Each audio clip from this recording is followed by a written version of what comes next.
Hallo an alle, die sich das anhören oder anschauen. Heute möchte ich das Thema aufgreifen, das Böse und das Übel. Welche Arten es gibt und auch woher entsteht das? Wie entsteht das? Was passiert damit? Und wohin geht es letzten Endes dann oder wie wird das aufgelöst? Ähm, Manches ist durchaus aus eigener Einsicht oder einiges davon bedingt. Ein paar Sachen sind von Dion Fortune, wenn ich das richtig ausspreche, die kosmische Doktrin. Damit hatte man sich auch vor, ja, so 7 Jahren etwa auseinandergesetzt. Und da wird das auch sehr gut erklärt und erläutert. Das ist ein Werk, was schon ziemlich genau jetzt 100 Jahre alt ist. Und es ist durch 4 Meister der Weisheit mitgechannelt worden. Unter anderem vermute ich, da wird der alte und der neue Grieche irgendwie erwähnt, und dass das wahrscheinlich Sokrates und Aristoteles vermutlich auch sind und noch 2 weitere. Jedenfalls wird da das recht gut aufgegriffen und schon ein Stück weit verschiedene Arten und vor allem auch das Entstehen des Übels und das Vergehen umschrieben, und auch ansonsten die Arbeit des Logos bis hin zum Wirken der geistigen Hierarchie im positiven Sinne selbstverständlich. Und ja, das ist sehr tiefgehend. Man muss es tatsächlich mehrmals lesen. Es wird da sogar auch so geschrieben, dass man das erst nach und nach dann sein Verständnis daraus überhaupt entwickeln kann, weil das doch etwas weitreichend ist, sehr schwere Kost und sehr tiefgehend auch das Ganze. Und ich habe nirgends ansatzweise so tiefgehende Sachen in dieser Richtung auch irgendwo anderweitig bisher gelesen oder mitbekommen in der Form. An sich, worum es da auch geht, ist die Grundfunktion des Kosmos und wie der Logos arbeitet, mitunter beschrieben. Und zwar einmal ist das eine Art Kraft, die nach außen geht und Willenskraft wäre letzten Endes, woraus dann eben überhaupt erst so ein Raum entsteht. Und darin eingebettet ist da quasi eine Kraft, die nach innen geht und eine Kraft, die drinnen die Detailarbeit entwickelt. Das sind auch die Aspekte eben Atma, Buddhi und Manas, wie das im Indischen heißt. Dort allerdings wird es ein bisschen anders noch erklärt oder aus einer vielleicht anderen Perspektive. Und zwar wird die Kraft, die nach außen geht, als Kraft der, obwohl das die Kraft eigentlich dann schon in der Sphäre ist und nicht die Kraft außerhalb der Sphäre, wie ich es dem Willen mehr zuordne.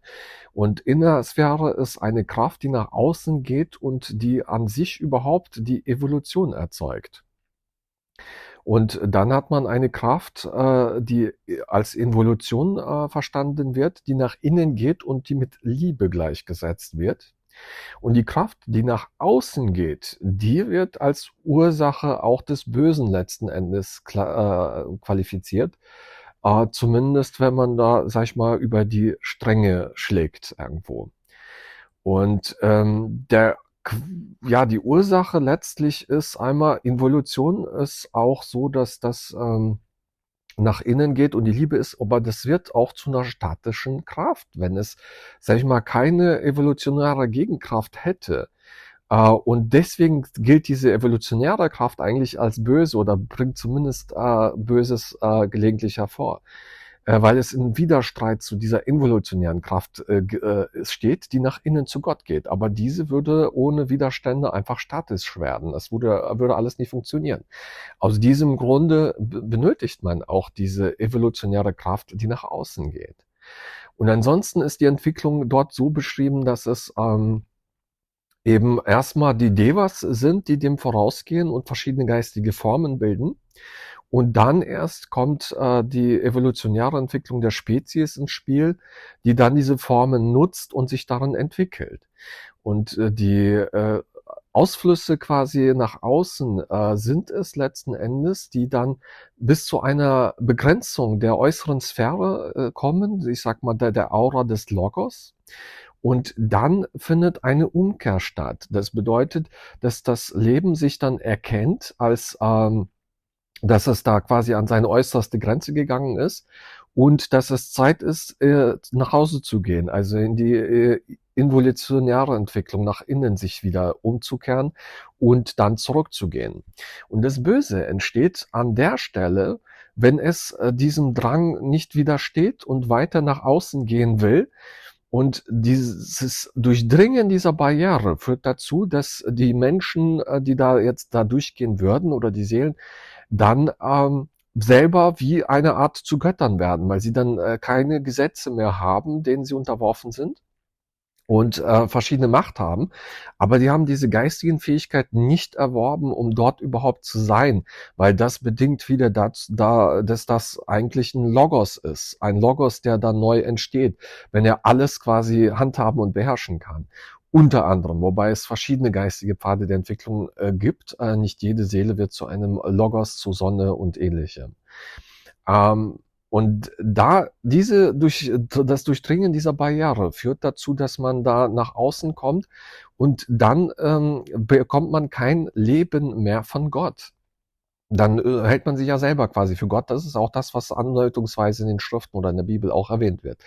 Und da ist es halt so, dass was da nach außen gegangen ist, das zersetzt sich aber selbst. Es empfängt kein geistiges Leben mehr, es sei denn, es lockt etwas aus der inneren Sphäre an von Lebendigem und ernährt sich davon. Andernfalls zerstört und zersetzt es sich mit der Zeit selber, wird teilweise auch von Engeln oder Erzengeln oder bestimmten Arten von Engeln von der Sphäre ferngehalten. Ausnahme ist, es wird angerufen und in die Sphäre gezogen. Und dann hat man auch diese böswilligen Besetzungen, wo es heißt, ja, ich wurde gerufen, ich bin berechtigt, hier zu sein und ähnlichem. Und dann finden da gewisse Austreibungen statt.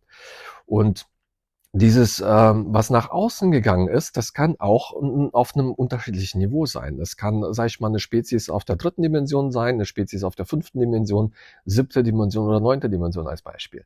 Und das kann dann sehr unterschiedliche Fähigkeiten haben. Hinzu kommt auch die 4., 6. und 8. Dimension, wo eigentlich die Deva-Entwicklungen stattfinden, also Engelsentwicklungen und ähnliches. Und auch daraus kann irgendwas fehlgeleitet sein, was nicht ordnungsgemäß seiner evolutionären Entwicklung oder involutionären Richtung folgen wollte und dann da hinausgelangt und auch vom Logos rausgeschmissen wird aus der Sphäre, weil es sich halt zerstörerisch und böswillig dann nur noch ergibt. Und dann ist es so, dass das eben auch außen an dieser Sphäre alles in Versuchung führt, was innerhalb der Sphäre ist und zu dieser äußeren Sphäre gelangt, wo es an der Zeit ist, dann die involutionäre Richtung und Entwicklung einzuschlagen, ja, auf verschiedenen Ebenen. Und das führt es stark in Versuchung, weil man diese Abbilder im Außen sieht dann als Seele und die ziehen einen sehr stark an, weil sie einem alles Mögliche vorgaukeln und versprechen und sonst was alles, um sich eben selber dann letzten Endes von der Energie dann zu ernähren. Und da ist ein großer Sog dann da eine zeitweilig zumindest. Und wenn man da das dann übertreibt, sage ich mal, und es gehört sehr viel, meines Erachtens, sehr, sehr viel Böswilligkeit, Mutwilligkeit dazu. In der Regel ist das kein normaler Mensch dann schon.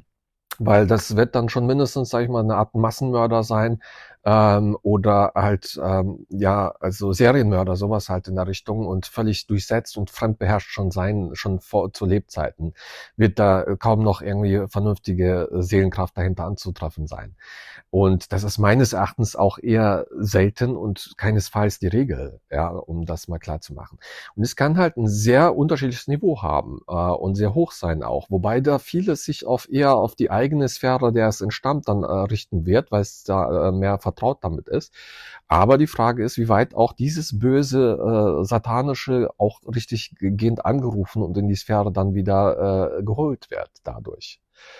Und das ist so das kosmisch Böse, eine Art vom Bösen. Und dann hat man natürlich dann auch verschiedene andere Arten, zum Beispiel auch Elementale oder elementale Geister. Ja, das sind im Grunde genommen niedere Devas, die da auch zum Beispiel ihre Entwicklung im sei es zum Beispiel Feuer als Element dort haben, ja, und darin agieren. Und da ist es halt wichtig, dass man zum Beispiel, wenn man damit in irgendeiner Form zu tun oder arbeiten möchte, ist es wichtig, selber sehr rein zu sein. Ansonsten, und man muss auch von oben immer darauf einwirken. Andernfalls, wenn man auf Augenhöhe dem begegnet, dann entfaltet es sich auch sehr schnell als böswillig, obwohl es eigentlich nicht böswillig ist, sondern weil es sich dann genau das führt auch oft dann zu einer Art Besessenheit mal relativ schnell. Und diese Art von Besessenheit ist dann derart, dass man innerlich keine Befriedigung mehr erfährt und immer nach außen diese elementalen Kräfte sucht oder elementaren Kräfte und da eben nie inneren Frieden mehr finden wird und also Sachen, wobei da auch der Mensch innerlich dann zerstört oder aufgelöst wird ein Stück weit. Das ist auch eher etwas, wo man im Schamanistischen eher mit zu tun hat, tendenziell, und auch eher sehr, sehr selten, denke ich, dass man da wirklich so daneben greift, dass man davon dann beherrscht wird und sich dieses Element des Menschen dann bemächtigt auch. Und wichtig ist halt, dass man da immer von oben herangeht, so wie das weil das Göttliche für diese Art Elementale repräsentiert und die sich dann davon beherrschen lassen. Andernfalls können sie dann eben böswillig übergriffig werden und den Menschen halt auch innerlich irgendwo dann zerstören und ihn sich seiner bemächtigen in diesem Sinne. Und das ist eine zweite Art, die es geben kann als solches. Die weitere Art oder was dann aus der Menschheit dazwischen entsteht, ist halt, wenn die Seele, die ist eigentlich immer positiver als der Mensch. Immer. Und dann ist es aber so, dass wenn man sehr böswillig handelt und so weiter, dann kann es passieren, dass die Seele tatsächlich negativ wird. Und das ist aber auch in der Regel eher dann mehr als nur eine Inkarnation, die dann hingelegt werden muss dafür. Das sind dann schon verschiedene Inkarnationen, die irgendwo schief laufen und vielleicht da mehrere Serienmörder rumlaufen, alles Mögliche. Und dann kann die Seele in die Negativität übergehen, dass die Seele negativ wird dann und schlechter ist quasi sogar als der Mensch. Und das ist dann auch so, dass sie an sich in diese außerhalb der Sphäre des Logos dann damit gelangt, aber noch nicht mal direkt sofort zwingenderweise. Ja, nur ist es so, dass dieses Böse oft dann in zum Beispiel der Schwarzen Loge, wenn man das so nennen mag, angetroffen wird, dass sie eher eine Polumkehr machen und die geistige Entwicklung dann auf einem verkehrten Pfad machen, in der Form, dass sie in der negativen Polarität die Entwicklung nach oben anstreben und begehen. Und das kann ab einem gewissen Grad dann auch keinen Weg mehr zurück eventuell geben im äußersten Falle. So dass man dann nicht mehr zurückfindet, weil wenn man zurückgeht, müsste man erstmal innerlich alles empfinden, was man anderen angetan hat. Und das wird in der Regel dann nicht mehr angenommen ab einem gewissen Grad. Und dann findet auch kein Weg mehr zurück statt. Und dann entsteht auch diese Art von Übel, was dann aus der Sphäre des Logos rausfliegt. Und dann hat man natürlich zum Beispiel auch, und auch da sind diejenigen natürlich eher sehr böswillig, mörderisch unterwegs, die haben kein Gewissen, gar nichts mehr und immer innerlich total kalt und negativ, destruktiv. Ja, und das ist dann nicht nur der Mensch so, sondern vielmehr sogar die Seele dahinter.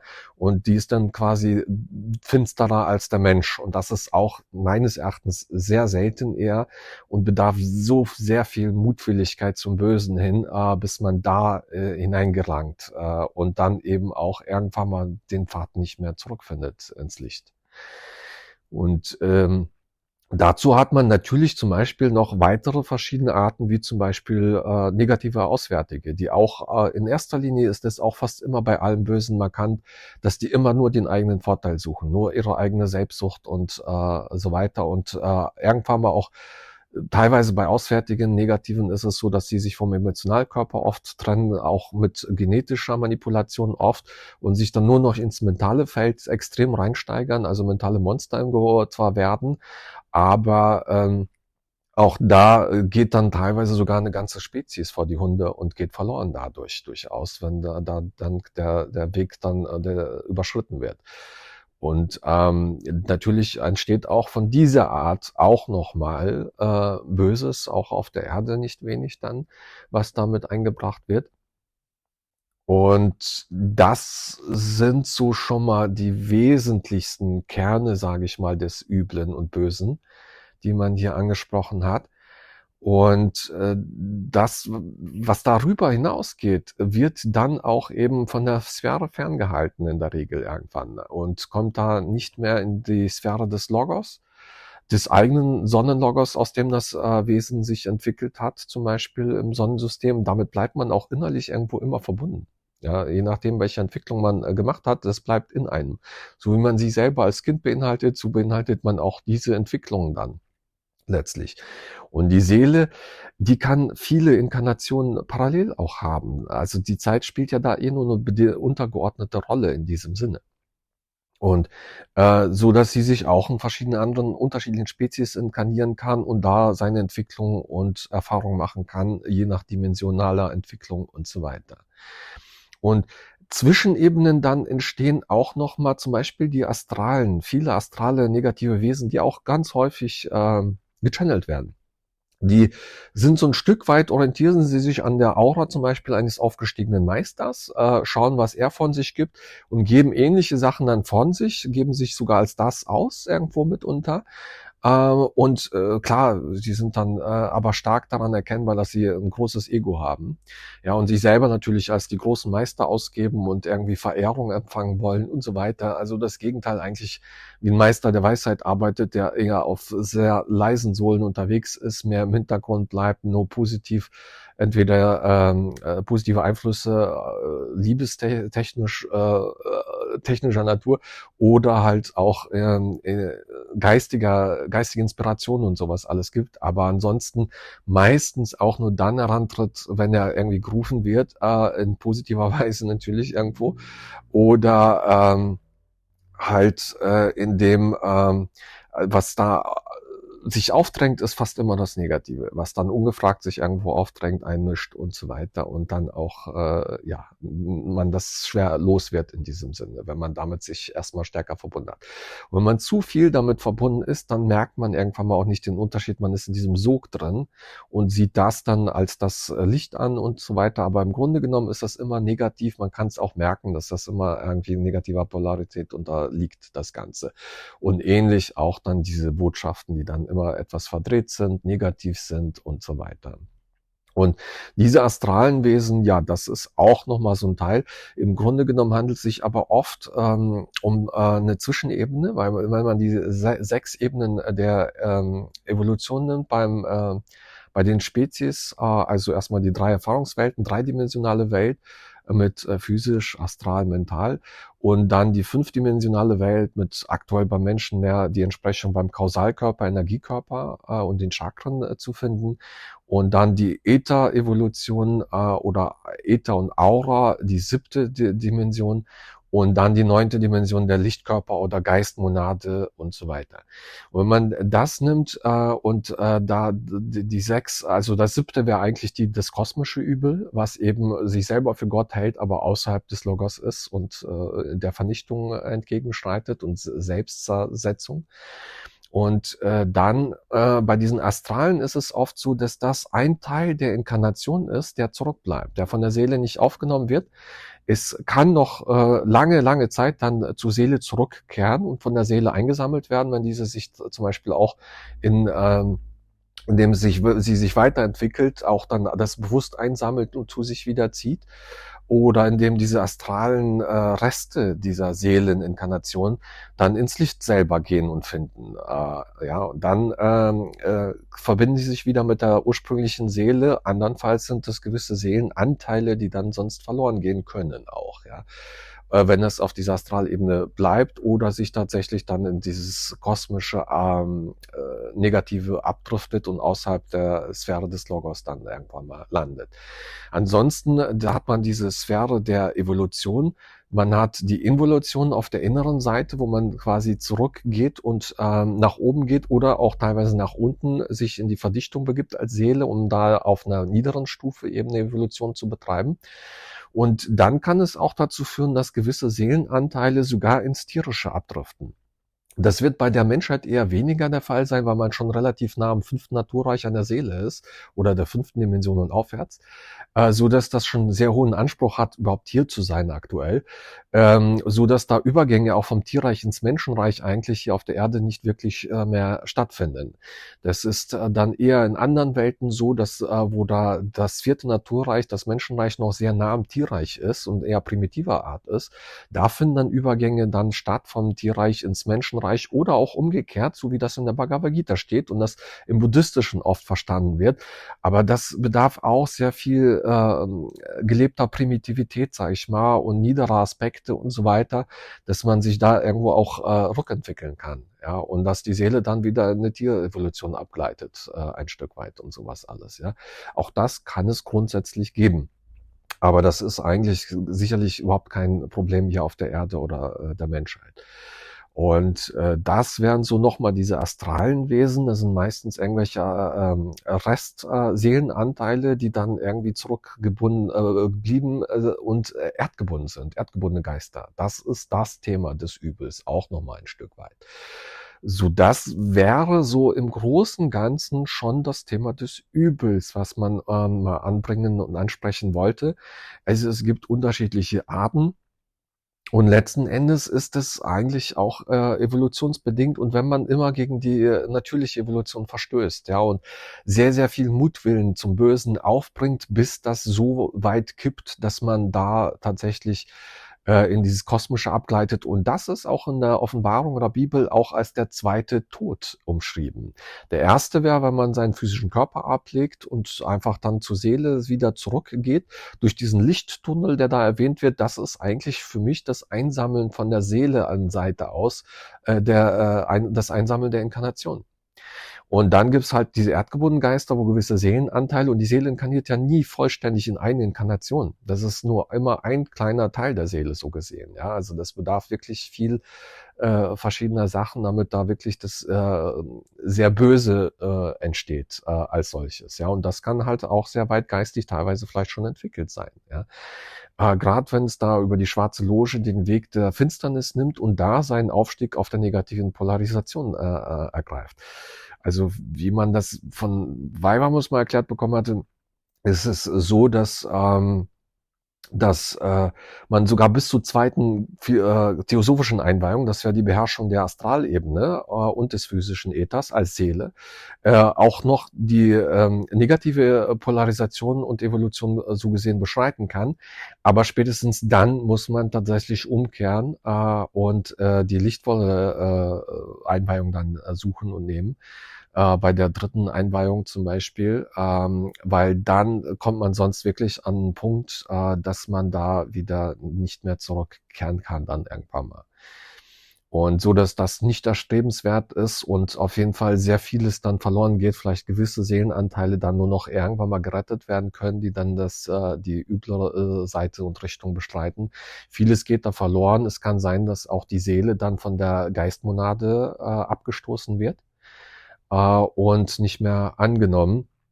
Und dann findet diese Umkehr statt, auch in dem Zusammenhang, wo dann die Seele auch böser ist und negativer geladen als der äußere Mensch am Ende. Und das ist dann wirklich letztlich schon dann diese Vernichtung und Punkt ohne Wiederkehr in die Positivität.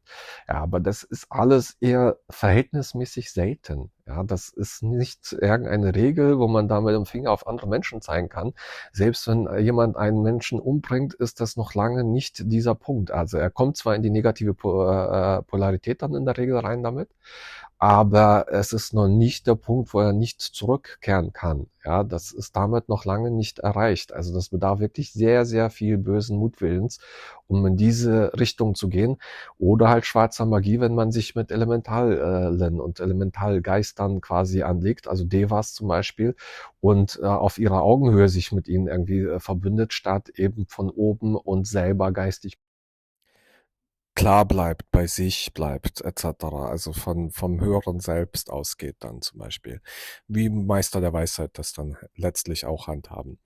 Ansonsten, ja, was passiert mit dem Bösen letztlich? Oder wie funktioniert das Ganze? Also es gibt geistige Archetypen. Diese geistigen Archetypen sind fast ähnlich wie der Logos, dass sie gewisse Seiten des Übels dann auch erlauben oder akzeptieren. Und das wird auch kosmisch bereitgestellt in der Form, auch im Namen des Logos so gesehen. Und das Negative, was man entwickelt, das entwickelt man eigentlich nicht im Logos, sondern es entwickelt sich in diesen Archetypen drin. Und diese Archetypen, die werden auch zum Beispiel bei den Katholiken in der Austreibung der bösen Geister so gesehen auch genutzt, indem man immer wieder fragt, welcher Archetyp dahinter steht, hinter diesen Kräften, also die Höllenfürsten der katholischen Kirche, wie die da auch teilweise erklärt werden, und wo Exorzisten auch damit arbeiten. Und dann rufen sie quasi diesen Archetypen letzten Endes. Und dann im Namen von Christus versuchen sie da diese Austreibung zu machen, dass eben das Böse von diesem Archetypen absorbiert wird und aus dem Menschen dann hinausgelangen kann und der Mensch davon dann frei werden kann irgendwo. Diese Archetypen sind auch elementar, sag ich mal, für die Funktion des Bösen. Oder eben, dass da eben der Logos frei davon wird und dass das aus der Sphäre des Logos dann gezogen werden kann, das Übel. Ja, und dann kann es von Engeln und dergleichen dann auch ferngehalten werden, dass das nicht mehr zurück kann, so dass das auch wichtig ist. Ansonsten hatte man im März 2011 bei Visionen gezeigt bekommen, dass es 6 Ebenen irgendwo gibt dann für die Menschheit und auf jeder Ebene herrscht eine Art des Übels. Man kann es so jetzt nicht rekonstruieren, man hat sich das in alles nicht vertieft, man wurde irgendwie innerlich durchgeführt durch die Ebenen, aber man hat sich da nicht alles angeschaut oder sich darin vertieft. Aber eine Sache hat man sich angeschaut und zwar mit Handys hat man dann da gesehen, dass damit Dämonen verbunden sind. Das ist die Ebene der Dämonen, wo dann auf der negativen Polarität die Dämonen eine Vorherrschaft haben.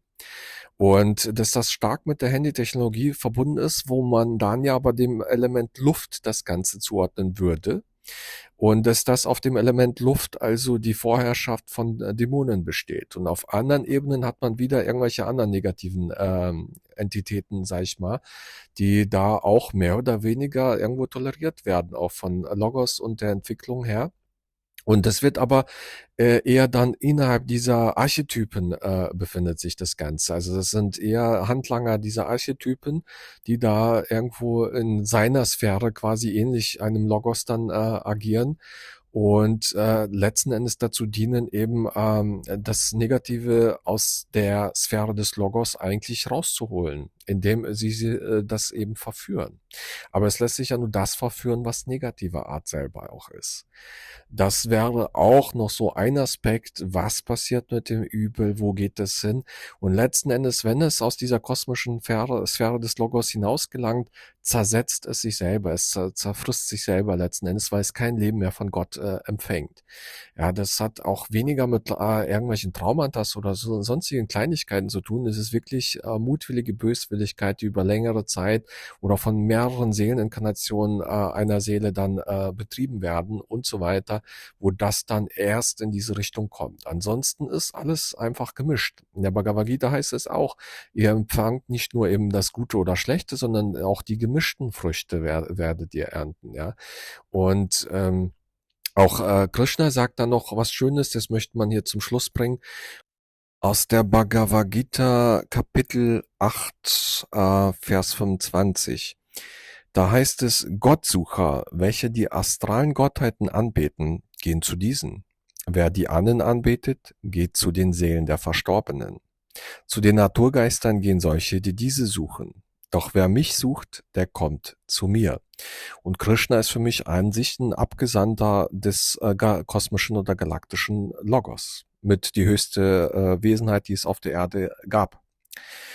Das soll es erstmal zu dem Thema Böses und Übel gewesen sein. Dann wünscht man allen alles Gute.